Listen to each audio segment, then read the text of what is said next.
Kemudian soal klaster politik yang ada di Komisi 3 DPR.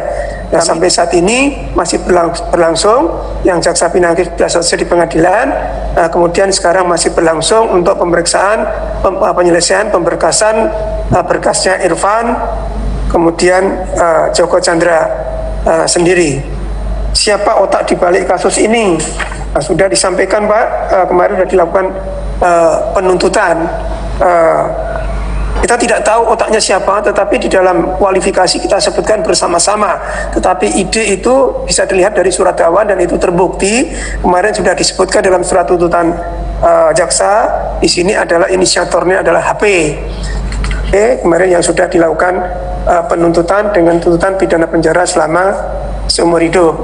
Kemudian yang ketiga dari Pak Habibur Rahman, kenapa hanya jaksa mengurusi fatwa saja? Betul Pak, misalnya Pinangki kita tahan di kejaksaan, polisi kita berikan akses seluas-luasnya untuk memeriksa yang bersangkutan. Dan soal Jiwasraya Pak, apakah ada dana masyarakat? Kami tegaskan Bapak, sebagaimana dalam panja terdahulu, bahwa kejaksaan tidak. Dari Pak Habib Abu Bakar Al-Habsyi, ada 10 action plan yang akan dijalankan oleh Pinangki, dan di situ ada nama-nama besar. Betul Pak, nama besar sudah kami sebutkan di dalam surat dakwaan. Memang di sana disebutkan bahwa inisial BR adalah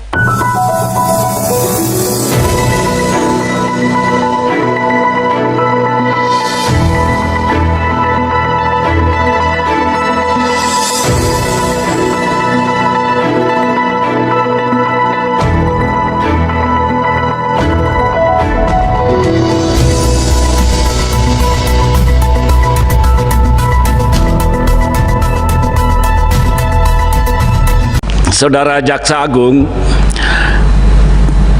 kalau kita lihat kasus Pinangki Joko Chandra ini memang sungguh sangat ironi ya, sangat memalukan karena memporak-porandakan integritas dan reputasi ya, institusi negara, baik penegak hukum maupun lembaga negara yang lain.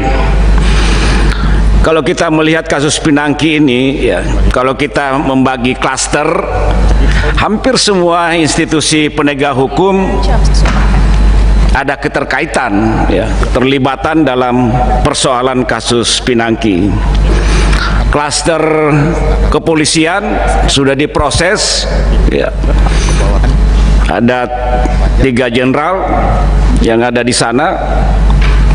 Lalu kemudian kejaksaan Pinangki, dan mudah-mudahan ini juga masih berkembang.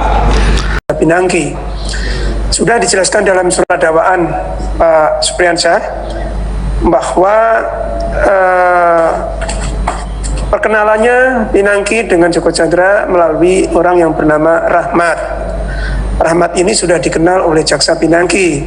Di dalam dakwaan sudah diuraikan kemarin, Pinangki menelpon Rahmat untuk diajak makan ke Hotel Mahakam. Nah, di waktu makan itulah terjadi dialog keinginan Pinangki, dikatakan apakah Rahmat kenal dengan Joko Chandra. Dikatakan kenal. Mohon diperkenalkan jaksa Pinangki kepada Joko Chandra. Dikatakan bahwa ada apa, urusan apa? Dikatakan itu urusan bahwa terkait dengan perkara putusan PK Joko Chandra ada di Mahkamah Agung. Atas permintaan jaksa Pinangki ini, kemudian Rahmat menghubungi Joko Chandra dengan mengirimkan foto-foto menggunakan baju jaksa, dan juga dikatakan bahwa Pinangki dengan dekat dengan beberapa pejabat di Kejaksaan Agung dan di Mahkamah Agung. Kemudian atas informasi itu Joko Chandra meminta supaya jaksa Pinangki bisa datang ke Malaysia. Akhirnya datang berdua, Rahmat dengan jaksa Pinangki. Kedatangan yang pertama di Malaysia, di kantornya Joko Chandra. Nah, disitulah Rahmat memperkenalkan jaksa Pinangki dengan segala backgroundnya, dengan gelar doktor dan lain sebagainya. Nah, disitulah Joko Chandra meminta supaya Jaksa Pinangki itu membuat suatu proposal. Itu yang pertama. Bagaimana apa yang ditempuh oleh Pinangki untuk mengurus fatwa. Sebagaimana di dalam dakwaan jaksa kemarin, disitulah ada 10 action plan, 10 langkah di dalam action plan. Dari action pertama itu terkait dengan jaminan pembayaran berupa aset apabila Joko Chandra tidak membayar atas jasa yang dilakukan oleh Pinangki, sampai kemudian terakhir itu pembayaran sukses fee bagi Pinangki dan kawan-kawan. Action yang ke-10. Dari action pertama sampai action ke-10 itulah diceritakan langkah-langkah, mulai dari surat Anita selaku pengacara kepada BR di sini, Burhanuddin, kemudian Burhanuddin meneruskan ke Mahkamah Agung, Mahkamah Agung membalikan lagi ke Agung dan sebagainya, sampai Joko Chandra itu bisa kembali ke Indonesia tanpa harus melaksanakan putusan PK. Nah, inilah langkah-langkah yang akan ditempuh oleh Pinangki yang disodorkan kepada Joko Chandra. Langkah ini kemudian tidak dilaksanakan oleh Pinangki. Maka pada bulan Desember itulah diputus secara sepihak bahwa pengurusan fatwa itu tidak jadi dilakukan, beralih kepada pengurusan PK. Dalam penanganan perkara ini, Pak Jaksa Agung tidak pernah membatas-batasi saya. Silahkan apapun fakta yang terungkap di persidangan diungkap apa adanya. Akhirnya apa yang tersaji di dalam surat dakwaan itulah dari hasil penyidikan. Kemudian apakah ada jaksa lain yang membantu Pinangki? Semua sudah kita periksa, termasuk atasan yang bersangkutan. Tapi tidak punya alasan kenapa takut. Dan ini sudah dilakukan penggeledahan baik di tempat tinggalnya di Sulawesi Selatan dan juga ada singgahnya di Jakarta, dan itu tidak ditemukan oleh HP yang bersangkutan. Kemudian soal klaster politik yang ada di Komisi 3 DPR, kami tidak mengetahui Pak adanya klaster-klaster, tetapi siapapun ada bukti permulaan kita lakukan tindak lanjuti dengan pemeriksaan-pemeriksaan. Dan sampai saat ini masih berlangsung, yang Jaksa Pinangki sudah selesai di pengadilan, kemudian sekarang masih berlangsung untuk pemeriksaan penyelesaian pemberkasan berkasnya Irfan, kemudian Joko Chandra sendiri. Kemudian soal Jiwasraya, siapa otak di balik kasus ini? Sudah disampaikan Pak, kemarin sudah dilakukan penuntutan.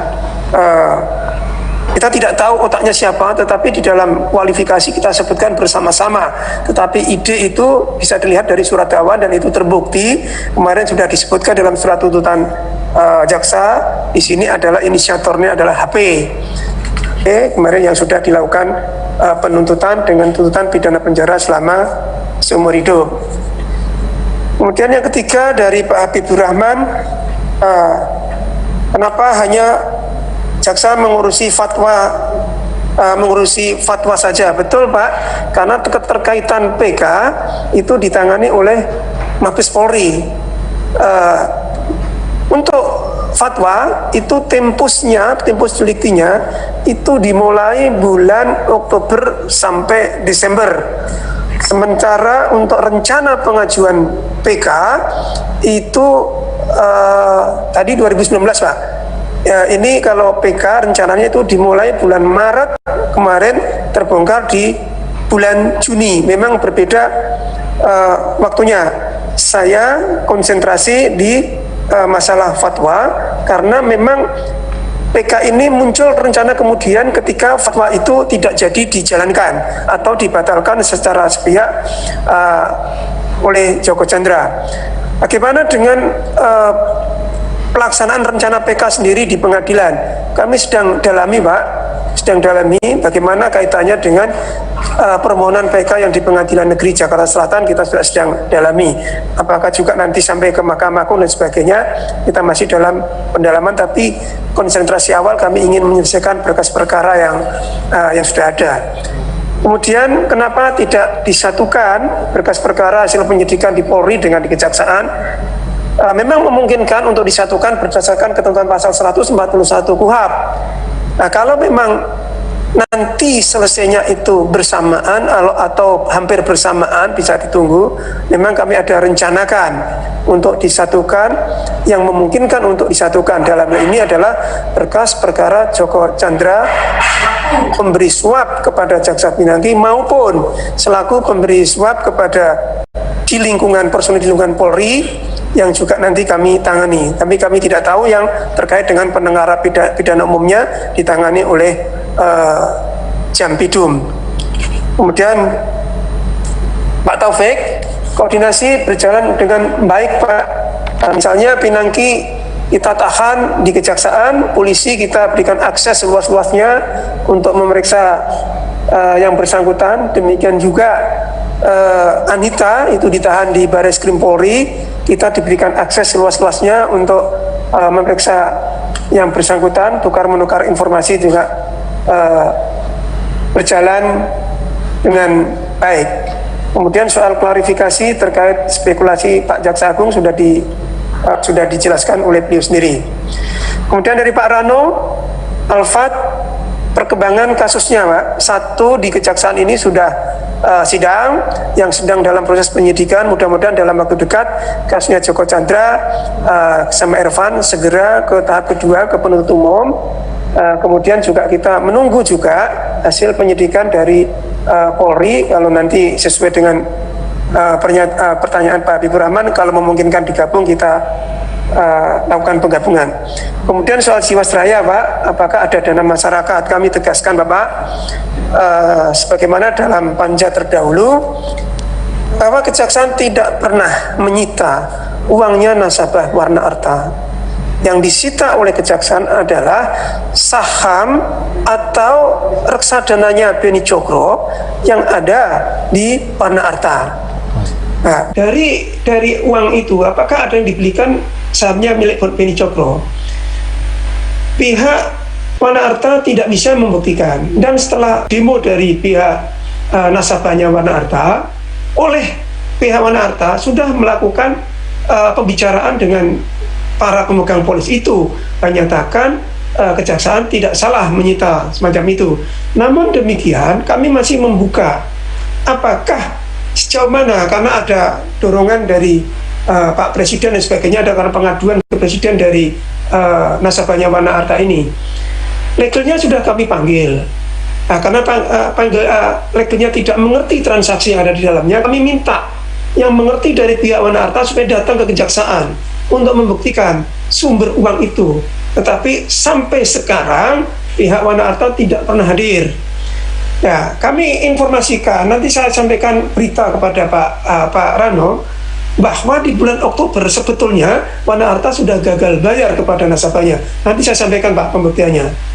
Jangan sampai gagal bayarnya di sana kemudian digeser-geser menjadi tanggung jawab Kejaksaan, karena Kejaksaan baru melakukan penyidikan perkara ini di akhir Desember Pak 2019. Di akhir Desember. Ini kita harapkan pihak kejujuran dari direksi Warna Arta. Kemudian Pak Santoso, agar kasus ini tidak dilokalisir, tidak Pak, kami tidak melakukan melokalisir kasusnya Pinangki. Kemudian dari Pak Habib Abu Bakar Al-Habsyi, ada 10 action plan yang akan dijalankan oleh Pinangki, dan di situ ada nama-nama besar. Betul Pak, nama besar sudah kami sebutkan di dalam surat dakwaan. Memang di sana disebutkan bahwa inisial BR adalah Pak Burhanuddin. Itu adalah Pak Jaksa Agung saya. Pak Jaksa Agung tidak pernah menghalang-halangi untuk menyebutkan nama itu. Demikian juga Hatta disebutkan mereka bahwa itu adalah ex-ketua Mahkamah Agung Pak Hatta Ali. Nah, tetapi dalam action plan ini tidak dijalankan oleh Pinangki. Oleh karenanya rencana untuk pengajuan fatwa di bulan Desember diputus secara pihak oleh Joko Chandra. Nanti kita tunggu perkembangannya di sidang, itu hasil penyidikannya semacam itu. Barangkali demikian sekedar tambahan terkait kasus Pinangki dan Jiwasraya. Demikian Pak, terima kasih atas waktunya.